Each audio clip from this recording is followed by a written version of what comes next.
And we begin with growing political tensions over infrastructure development in Nigeria. Minister of Works David Umahi has strongly dismissed allegations made by former state governor, that's Kano State Governor and NNPP presidential candidate Rabiu Kwankwaso, accusing the Tinubu administration of neglecting the North in its road infrastructure agenda.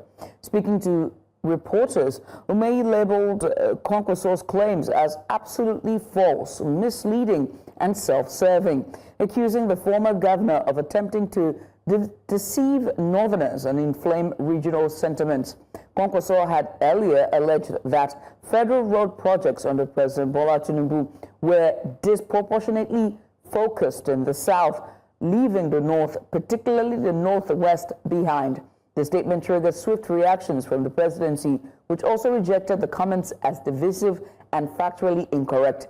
The exchange adds to ongoing national conversations around equitable development and regional representation under the current administration.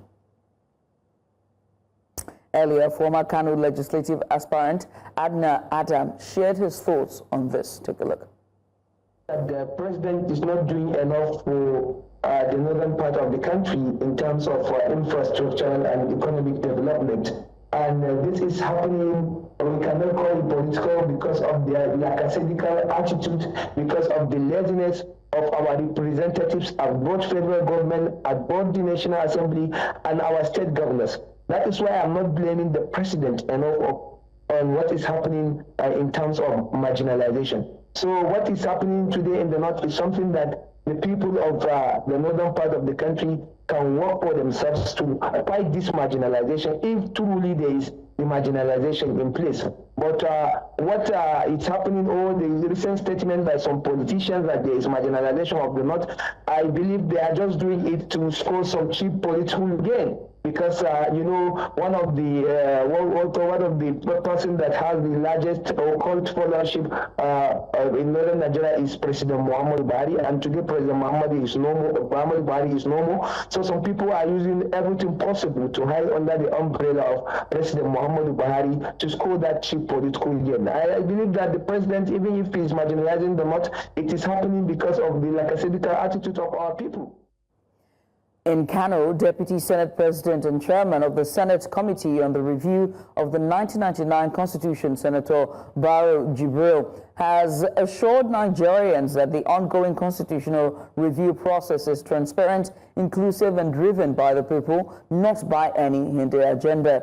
Speaking at the Northwest Zonal Public Hearing, Senator Barrow emphasized that the Senator's role, or the Senate's role, is to build national consensus through broad public participation.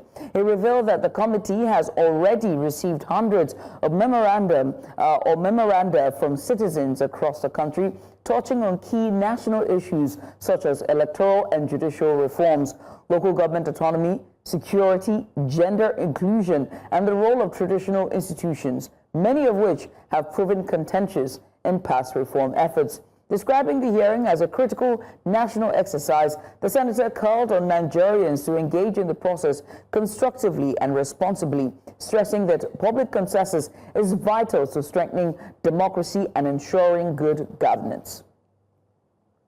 And joining us now from Kano is our correspondent Emmanuel Bogudu, who's been covering the hearing closely. Emmanuel, great to have you join me on a Sunday. Now let's begin with the atmosphere at the public hearing. What was the general mood like among the participants? Did you get a sense of, optimism or skepticism from the people in attendance? Yeah, I would rather say a feeling of anxiety from the people. Of course, anxiety, will come for the fact that there is hope. We're looking at the day 2. Today is the second day of the technical session. Of course, you'll be surprised why it's taking 2 days. Of course, that's owing to the population of the Northwest. We know that is the largest, the sub-region with the largest population in Nigeria. We're talking about 7 states, of course, with the highest number of local governments. Kano alone, going for having up to at least 44. Katsina alone having up to 26, Kaduna 23. So a lot of people, coming in for this deliberation with a lot of anxiety, with the hope that all their submissions, their positions will be articulated by the Senate. So it's a feeling of anxiety, that's being, complemented with hope. Yeah, I would say. Thank you. Now, the senator emphasized that the process has no predetermined agenda and it's purely driven by public input. How well did that message land with the attendees? Well, that's a message of hope, and that's a message of responsibility, and that's, I will say, a democratic or rather maybe political statement. That is pending on when the outcomes, is finally ready, because Nigerians are very, very anxious, most especially those of them from the Northwest. Those are just, I would say, are just words of consolation to calm the anxiety, to calm the nerves down. We've seen a lot of agitations coming in from different angles, southern Katsina, southern Kano here, eastern Kano, southern Kaduna. We are talking about Tiga State, Hadeja State, Kwarga State, Gurama State, plenty of agitations coming in. So that shows a lot of anxiety, and the Senate President have no choice but to make such a statement to assure the people that there will be no imposition, and that everybody has to just go into the technical session today in a very, very calm spirit. So it's just a message of hope, and I believe that the Senate, we hope that the Senate or rather the House of Reps will marry their words with actions. Yeah. Now, we've seen different themes and issues that have dominated different regions during this review. What were the strong themes that came out from this memoranda from citizens and stakeholders in the Northwest? Yeah, very, very, the strongest coming out is, I would say, judicial reforms, which is number one, then state creation, which is number two, and then state and local government creation, which is number two. So judicial reforms, we're talking about the total revamp of the justice system.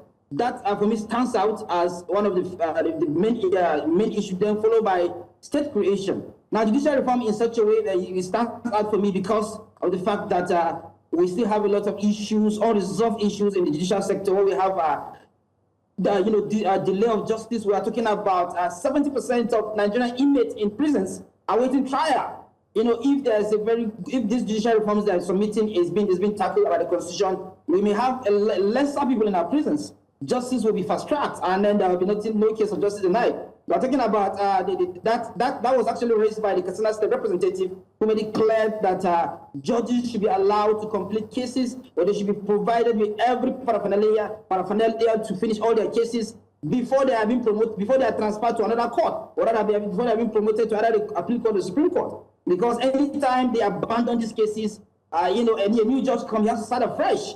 I mean, a lot of issues, magistrates are being referred to as civil servants. Magistrates are not placed in the first line charge, just like judges, yet they adjudicate. So that, gives an opportunity to be impartial and receive bribery. And then, of course, that's what stands for me. I mean, for the judicial. Then for state creation, they are making a case that the Northwest have grown in power and size, in size and in terms of population, where we have a lot of ungoverned spaces in the north. When you take a trip from Abuja to Kano to Jigawa, you will not see a single forest. Everywhere is occupied, especially in between Kaduna, Katsina, and of course Kano and Jigawa. Everywhere is occupied. Population, communities are there. Some of them don't have polling units, no wards.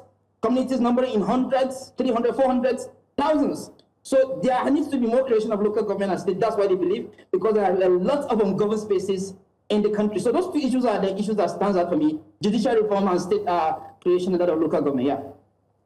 Now, as we're talking about issues that stand out, you have raised very important, pain points for these regions. But in the past, we've seen constitutional reviews, and somehow they always fall through, or they are futile at the end. And so one has to ask, from what you see and being able to observe, being on the field, do you see this, turning out sort of fruitful for everyone involved? Will it be visible for all parties, both on the part of the federal, state level, and all the stakeholders at the end? Yeah, very, very important observation. Very, very important observation. A lot has been learned when it comes to constitutional review. I would say that what I saw is a huge growth, a huge level of maturity in Nigerian democracy. Democracy has become so sophisticated and so mature in Nigeria that we now know what we want. I've watched different presentations, brilliant presentations from different states: Kaduna, Katsina, Jigawa, Kano. They know what they want. all their presentations are coming in from lessons they previously learned from a constitutional attempt to amend the constitution. So they are not bringing matters of frivolities. These are issues that are very, very concrete, and they believe that we believe that the way they have been presented and the way they have been received by the leadership of the National Assembly and the Committee of Constitutional Review, those issues will no longer be issue of delay, and there is not be an issue of lip service. So we believe that those presentations that we see, they have cogent reasons, more especially that of Kaduna State, the group agitating for Bora State. Before they make their presentation, they make sure that they collaborate with other aspects of the state. We have the northern part of Kaduna, we have the central part of Kaduna. They collaborated and they came together, and then before that memorandum for Bora State was presented. So these are coordinated presentations that have been done with careful research, which I believe, I'm convinced that the National Assembly may not have to throw a lot of them inside the trash, and a lot of reforms we do for the betterment of Nigeria as this time around. Well, only time will tell. Let's see how this review would pan out at the end. I must say thank you, Emmanuel, for that. Just very insightful details there from all your comprehensive update from Kano. Emmanuel Bagudu, that's our correspondent reporting on the Northwest Zonal Public Hearing of the 1999 Constitution Review.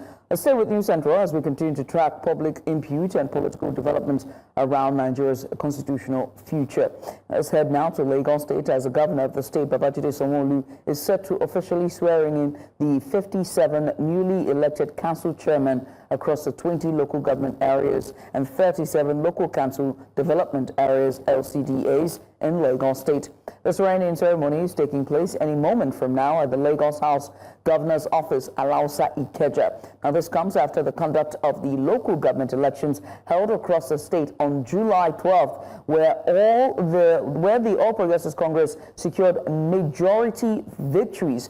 Now, the event is expected to be attended by key party stakeholders, traditional leaders, political associates, and supporters of the incoming chairman. Joining us live now is our correspondent Sarah Ayuko, who joins us from the governor's office venue of the inauguration exercise to give us a bit of an update. Sarah, thanks so much for joining us. What's the atmosphere like right now at the Lagos House in Alausa as the state prepares to swearing in 57 new council chairmen?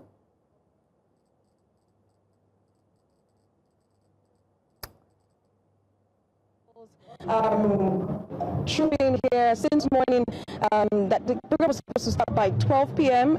For now, the deputy just came in about some minutes ago, so any moment from now we're expecting the governor to come, and when he arrives the event will kick off, but outside the venue, because it's really tight security for you to get in. So it's outside. You have the supporters, the party supporters from the various local governments. I'm talking 20 local governments, 37 LCDAs. So chairman,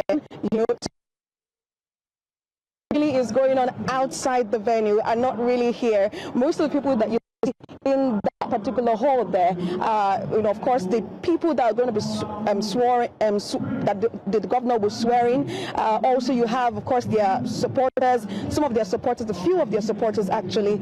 You have members. A lot of top government functionaries. I'm talking from the State House of Assembly, and of course executive members from Lagos State government, and so they're here today, of course, to swear. And of course this brings to question how the election panned out. If you remember what happened on July 12th, where the All Progressives Congress clinched all of the seats. I'm talking the 7 LCDAs, that, if you would call it that. So we have 57 chairmen from the All Progressives Congress, 375 councillors. So you have just one councillor from the People's Democratic Party holding forth for the opposition party. So it's a very celebration here at Lagos House, where we're expecting the governor to swear in 57, that's 57 LCDA chairmen, if you would call it that. Well, many thanks. Can you give us a sense of some of the key political figures or traditional leaders that are there, traditional leaders and stakeholders that are already in attendance? You have names, anyone, because unfortunately we cannot see your visuals. If you can help us with, the audio there. So the reason you cannot look right now. There's a lot of noise inside. The program has started, and the governor, when he gets here, of course, the program would kick off in earnest. So for now, you still have a lot of singing happening on the inside, familiarization, people greeting each other, congratulating each other for the local government elections. That's on July 12th. So for inside, we have members of the GAC, that's the Governing Advisory Council, at this all. We also have we have people from the aisle, that's the religious aisle now, from the Islamic religion and also from the Christian religion. So we have them also inside. The councillors, of course, are in there waiting to be sworn in by the governor.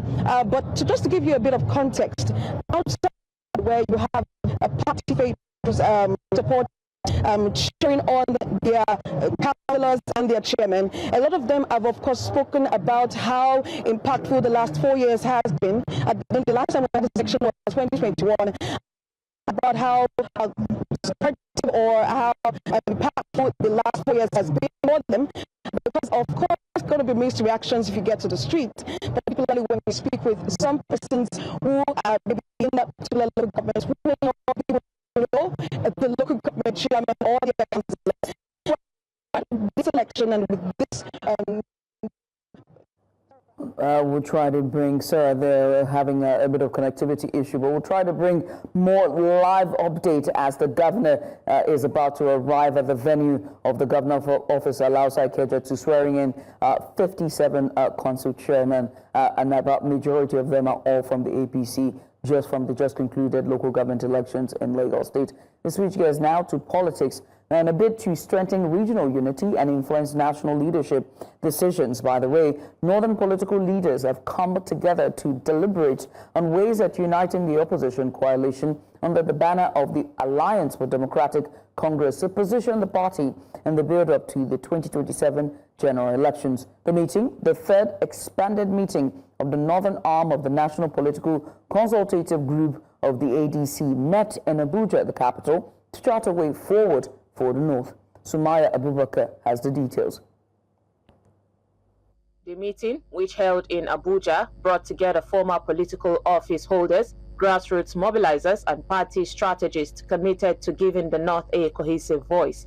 The adoption of the ADC as the coalition's preferred platform marks a shift towards a more organized and unified regional front. It's a meeting of Northerners, specifically to discuss as a family problems bedeviling the North and how to look for solutions to it, how to prepare for the oncoming election, to see to the fact that our interests, we elect only somebody who has the interests of the North at heart and who will address the challenges facing the North. Because as it is, we are of the opinion that this government has no interest in solving problems bedeviling the North. Too often, as politicians, we exploit ethnic and religious differences in order to win elections. And thereafter, we leave our people hopelessly divided. The destructive weaponization of ethnicity and religion we saw in the last election is totally unacceptable. The group says political alignment at the local level is critical for the coalition to influence outcome of the 2027 general elections. We know that any non-serving governor will want to come to us now because of the kind of intimidation that they are facing. We know what they are doing to them. Some of them who cannot jump to their party are saying we are endorsing their presidential candidate. No problem. But what you are seeing is a conspiracy against the Nigerian people. ADC welcome everybody, but we are convinced that we are a movement that has the backing of the majority of Nigerians who are not happy with the direction this country is going. We started out as what we call a consultative forum for northern politicians, but as the momentum was going on, it appears that the whole of the North have decided that they will join ADC. So now the distinction between what the National Political Consultative Group is and the ADC has blurred. With coalition structures expected to roll out across all northern states, stakeholders say the next phase will focus on grassroots mobilization and policy alignment. For the northern arm of the National Political Consultative Group, unity isn't just a goal, it is a strategy for 2027. In Abuja, for News Central, Sumaya Abubakar. Away from that, the University of Port Harcourt, Rivers State, has named its convocation arena after the Minister of the Federal Capital Territory, FCT, Nyesom Wike. The arena was officially inaugurated on Saturday by the sole administrator of Rivers State, retired Vice Admiral Ibok Ite Ibas. The inauguration was part of activities marking the university's 35th combined convention or convocation ceremony, and the 50th anniversary. Wike, an alumnus of the institution, was conferred on an honorary degree of Doctor of Political Science. The University of Port Harcourt availed me the rich and concrete intellectual foundation upon which my socioeconomic and political ascendancy had been fittingly predicated. I was educated both in character and learning. I had a good fortune and privilege of interacting with some of the best professors in the world. By the design of the curriculum, we are made to freely interact with these great intellectuals who deliberately and eagerly imbued us with knowledge and molded us into young men and women of substance and deep convictions, all of which firmly prepared us for success in leadership and other endeavors we elected to pursue. Let's turn our attention to security matters. Now, the European Union has expressed hope that with available resources on the ground and measures put in place, people of diverse social-cultural differences can coexist peacefully. One of these measures is the inclusive religious engagement in Nigeria, enhanced by women, codenamed I Renew. News Central's Chizoba Aniowe tells us more in this report. According to the European Union in Nigeria, many recorded deaths stem from violence of various sorts. This is the reason behind this EU intervention through the implementation by search for common ground.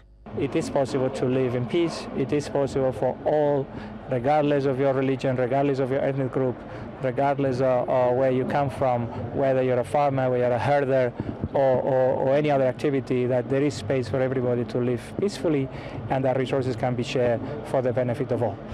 This is what we're trying to promote. We do this because we believe in Nigeria. We invest in Nigeria because we believe that Nigeria has a lot of potential and can find its own solutions to address the conflict dynamics. Prior to I Renew, women and youths were not actively involved, and even as an organization, while we had done a lot in promoting freedom of religion and beliefs, we were working mainly with religious leaders who were male-dominated. And we saw that gap in inclusion of women and youths. We also saw the gap in policy influencing, and these were the factors that inspired the design of our Renew project, which has come to stay. And we are hopeful that the beneficiaries have shown strong capacity and willingness to take on the gains after the project officially ends. For these stakeholders from Kaduna and Plateau states, interreligious dialogue and communal living remain a major tool for peaceful coexistence and socio-cultural cohesion. If you have the passion to make sure there is peace in your country or in your state, you just have to continue with it. We can collaborate and we can adopt a few things to do it together as one. I've also moved from generalizing issues when it comes to freedom of religion or belief to dealing with a particular person, most especially people who violate people's rights when it comes to freedom of religion or belief. As the 30-month program of I Renew ends, at the organization's knowledge sharing and closeout event here, sustainability of lessons learned by these participants and benefiting communities in Kaduna and Plateau states remains paramount. In Plateau State, for News Central, Chizoba Aniowe. Joining us now is Chizoba Aniowe to give us a bit of update on the issue, or rather the state of affairs in in Plateau. Well, Chuzuba, many thanks. We appreciate you for coming on. What can you tell us about the Riom mass burial that is happening, or that just happened? Thanks for having me, Judith. Just like we know, it's been a sad moment for the people of Riom local government area of Plateau State, where 27 people were killed on the 15th of this month. It's no longer news. What is the news now is that the survivors are still trying to grapple with the reality of life, where they're going to start from, how they're going to continue with their livelihood, the loved ones they have missed, and they'll continue to miss, of course. They're not coming back to life again. And so trying to grapple with all these is the issue there on the ground. However, they have come to understand that this is the situation on the ground and which they have to live with. And so the mass burial had been done last Friday. And it's just for them to move on with what the situation has presented to them. And so they are calling for agencies, organizations, governments, and of course security agencies. They can never be left out in this situation to ensure that they are safe. So what they are threatening now is, if these concerned agencies and regulatory bodies are not willing to give them the safety that they should have, even the government agencies too, the safety of lives and property in every given society or state or anywhere is the primary responsibility of the government. So they have threatened that if these bodies are not ready to give them that security that they are clamoring for, it's not even something that you should ask for. It should come to you. It's one of the major things they should earn and gain as people of a state. So if they are not willing to provide that, they may not have no choice than to, go out there, take the laws into their hands and start protecting themselves however best they think they would. So for them, the situation has come to a point where they have said enough is enough. And so it's now left for government security agencies to rise up to the occasion and then do the needful so that people can go to bed, sleep, and wake up and continue with their livelihoods, not to sleep and you're not even sure if you make it the next morning for incidents such as this. Look, when I saw the visuals, I think it was I can't remember the video, I don't know if I saw it on television, on social media, or somewhere, but seeing that mass burial of caskets lined up, 27 of them, and then people just shuffling, putting sand on them.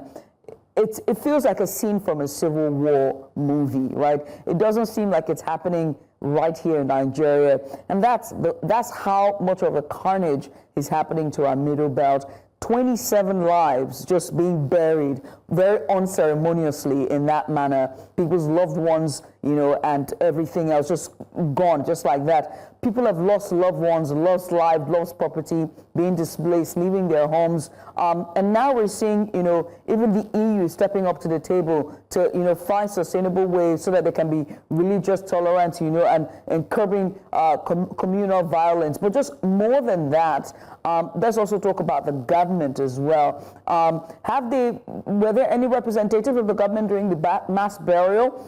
What is being done for the community besides just curbing communal violence or making sure that there's no reprisal or anything doesn't come back? What are they doing to provide succor at this time, watching your loved one being buried in that manner?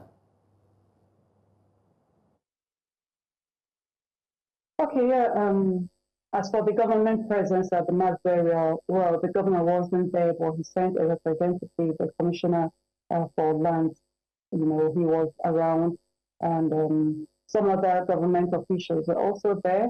Of course, the member representing the constituency in the State House of Assembly was there. The local government chairman, of course, was also there, and some other concerned authorities were on the ground to witness this. There was a funeral service for these bodies that have left this world.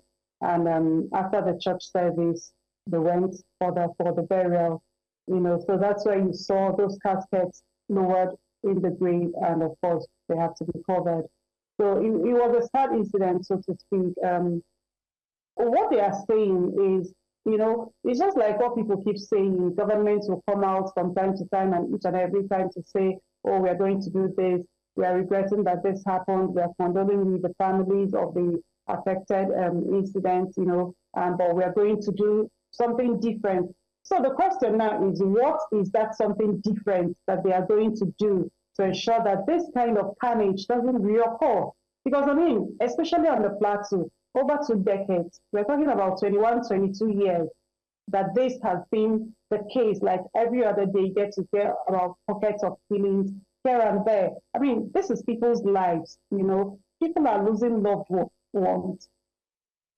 They can't continue like this. And so that is why they kept clamoring for their own safety. And if nothing is going to be done, they'll take the laws into their hands. And I'm sure if they do that, there won't be peace anywhere. Because, okay, take for instance, this Jebu incident was on a road, a major road for that matter, where people connect from Plateau to Abuja and to other states of the country.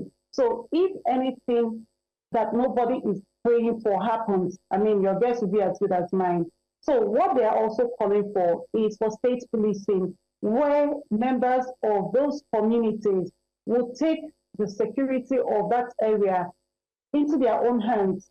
They know where to barricade, they know where to lay siege or ambush against attackers that are foreigners, that are not members of the community, that are there to cause mayhem, to the members of that community. Because for them, this is mere land grabbing. For them, nothing gave rise to this, though people would say there's no fire without a smoke, So, but from what people are saying, nothing actually gave rise to this. But, you're not there, so you can never take hook, line, and sinker what people are saying until you bring everybody on the table to say, okay, what happened, and then you'll be able to summarize and come to a conclusion that this is what has happened. And then that is the only time you'll be able to put them together and know how best to put an end to this.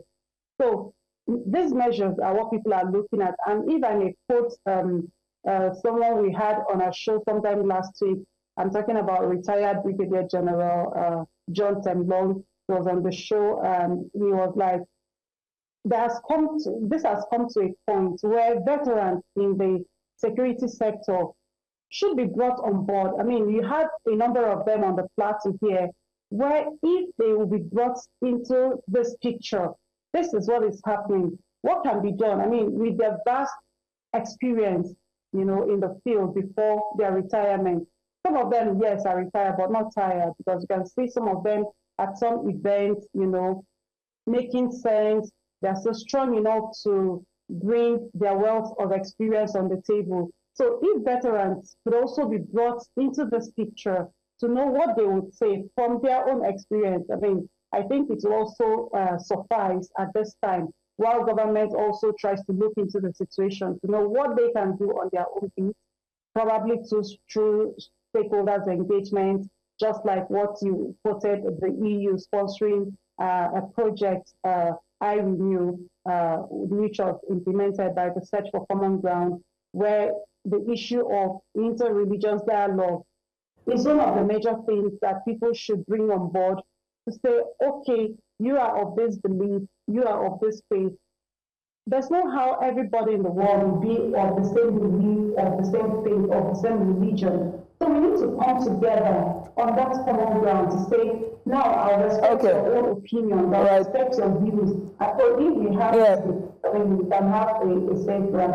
All right, Chizoba, I must say many thanks for joining us. Chizoba Nyewe there, our correspondent from Jos, the capital, Plateau, giving us a bit of insight following the mass burial in Riyam community. Let's go on a short break, shall we? When we return, we're going to head to Abia State, Nasa North, rather the southeast of Nigeria. Stay with us. Hey, welcome back. It was off to Abia State, where victims of a collapsed three-story building in Umuahia are currently receiving medical attention in a health facility in the city. A woman, Ngozi Ugu, and her two daughters narrowly escaped death due to the timely intervention of her neighbors on Road 2, low-cost housing estate Umuahia. News Central's Chinwe Ogeli was there and now reports.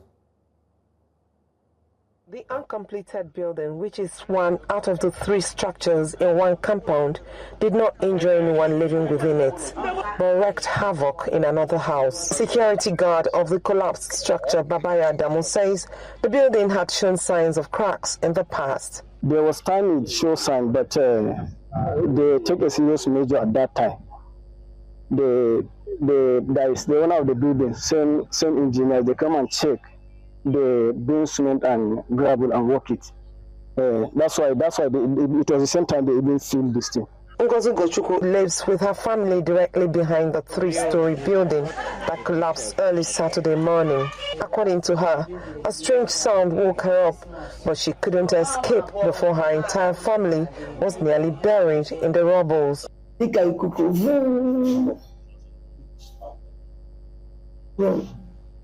So much mini choices you can rush again, I'm not so I come move again. A blue room. Baby man, 80, we can 80, man, 80. 80. At least, doctor go to the newborn baby because the thing is too much there. She is still in pains from the weight of bricks that fell on her, but grateful that her neighbors were able to rescue her and her daughters, including a 5-month-old. People well. So you can buy it, you be able to so after 2 block, after 2 block. Dr. Gad Ozaga, the chief medical director of the hospital where the victims were taken to, explains that the victims were being observed to ensure they are totally fine. No physical injuries, they are in pain. They have this woman have back pain, the blunt trauma, but no, the bone is not broken, no laceration. They in the abdomen, there is no sign for now that they are. Abia State government has since sealed the property and evicted all occupants of the uncompleted building, pending the conclusion of an integrity test on the remaining structures. A notice has been put on this building, to suspend and stop further construction. And what happened for us, we are going to conduct a detailed investigation to identify what must have caused the collapse of this property. Also, the government has ordered for the transfer of the victims to a government facility for proper check. In Umuahia for News Central, Chinwe Ogeli. And off to Luanda, that's Angola's capital. An estimated 2,000 protesters took to the streets on Saturday, voicing frustration over surging fuel prices and skyrocketing transportation costs. Demonstrators carried placards and chanted slogans critical of the government, directing their anger at President Lorenzo's administration. The public outcry marks the growing wave of discontent as economic pressures continue to mount across the country.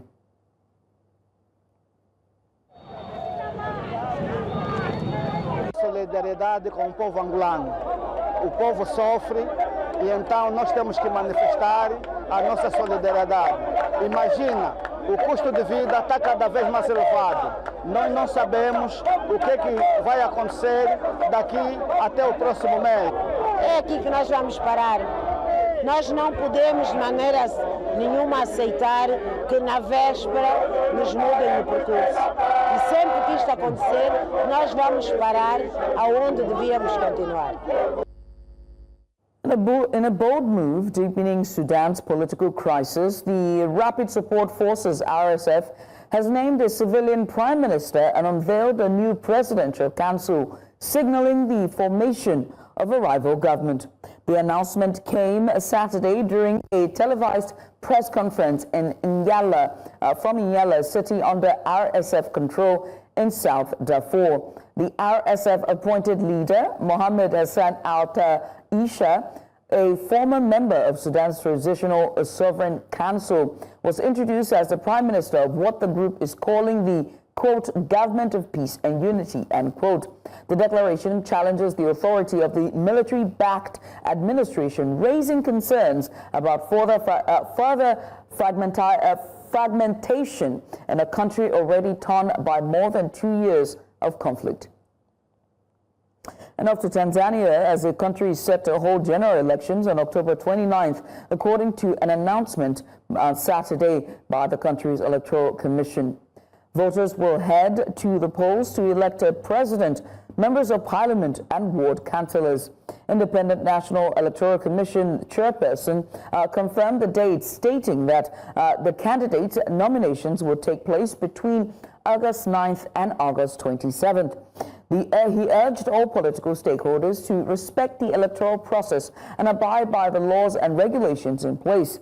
The announcement comes amid controversy as the main opposition party remains disqualified and its leaders is currently behind bars, raising concerns among rights groups and observers about the credibility of the upcoming vote.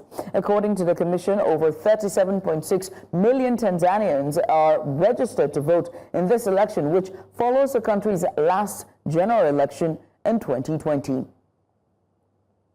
And of the Central African Republic, where the president has officially announced that he will seek a third term in the country's upcoming elections scheduled for December. The president first came to power in 2016 following a French-led military intervention and the deployment of UN peacekeepers that helped end a brutal war that was fueled by sectarian violence. He secured a re-election, by the way, in 2020, though the vote was marred by unrest and allegations of fraud from opposition groups. Now, supporters credit him with restoring relative stability across much of the country. However, critics accuse the president of attempting to entrench himself in power indefinitely, especially after a 2023 constitutional referendum cleared the way for him to run for a third term.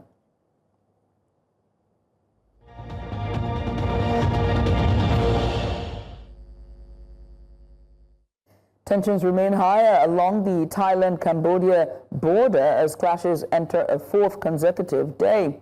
Thailand's Foreign Affairs spokesperson Mariti Nelita Andamu says Bangkok is prepared to engage in ceasefire talks, but is still waiting for what it calls sincere intent from the Cambodian side to end the hostilities. The ongoing conflict has raised regional concerns, with both countries trading accusations as efforts toward de-escalation continue to stall. Thai officials say they remain open to dialogue, but insist meaningful commitment from Phnom Penh is essential for any breakthrough.